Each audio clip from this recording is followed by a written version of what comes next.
Progressives and Republicans agree on one thing. Zohran Mamdani is the face of the Democratic Party. He created an extraordinary and unprecedented grassroots movement. He is a loser. He's a socialist. He's a communist. He's the GOAT. No matter what you want to call him, Zohran Mamdani will be New York's next mayor. His platform has drawn outrage from voters and politicians across the country. But many progressives see the Democratic Socialist as a model for the party to win again. Zohran Mamdani has gained a remarkable amount of media attention. He's become the left's new hero and the right's new villain. And anybody who votes for that man, Donnie, is, in my opinion, committing an act of evil. On the one hand, young, college-educated liberals are galvanized by his candidacy. On the other, Republicans wasted no time tying Mamdani to swing district Democrats. There is no longer a place for centrists and moderates in their party. That tells you something. What starts here has national consequences. Mamdani's rise has divided the party into three. Leftists see him as proof that the revolution and big ideas win. Some centrist Democrats have been left furious, threatening to leave the party. Meanwhile, the establishment has been awkward, dodging questions, afraid to pick a side for fear of the consequences. But there's another option: reject the myths while still taking lessons from Mamdani's campaign to build a machine that wins nationally.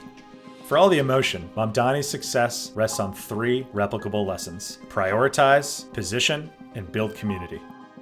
He chose one issue, the cost of living, and never let go. New Yorkers have stood up for a city they can afford. That discipline, not just ideology, made him effective. But he didn't do it alone. Mamdani's whole career, from campaign staffer to insurgent state legislative candidate to mayoral frontrunner, has been accelerated by an organized community. Democratic Socialists, Working Families Party, and other groups, building power for years to consolidate behind a single frontrunner. We're cross-endorsing. As frontrunner, he started dropping some of his toxic left-wing positions, denying the DSA platform, apologizing to police, and pledging to retain the billionaire police commissioner. Mamdani prioritized the number one issue for voters. His rise relied on a large community focused on winning, and he positioned himself closer to the electorate after the primary. These are all lessons that Democrats can take to Omaha, not just Astoria. But there are also myths and warnings about the Mamdani story.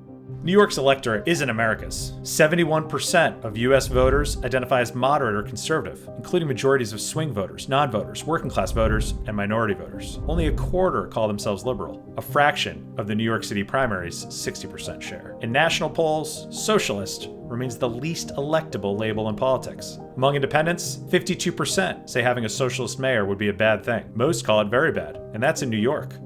No, Zohran is not winning swaths of Trump voters. Just 1% of Trump voters have a very favorable view of Mamdani.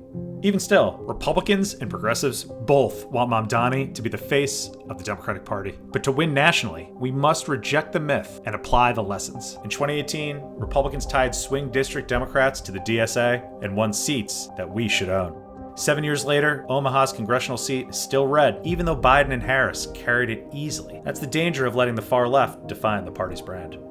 To win nationally, Democrats need likable candidates, prioritizing voters' top issues, and we need an organized community electing those candidates. That's the message of deciding to win and what we're building at Welcome. Join the team.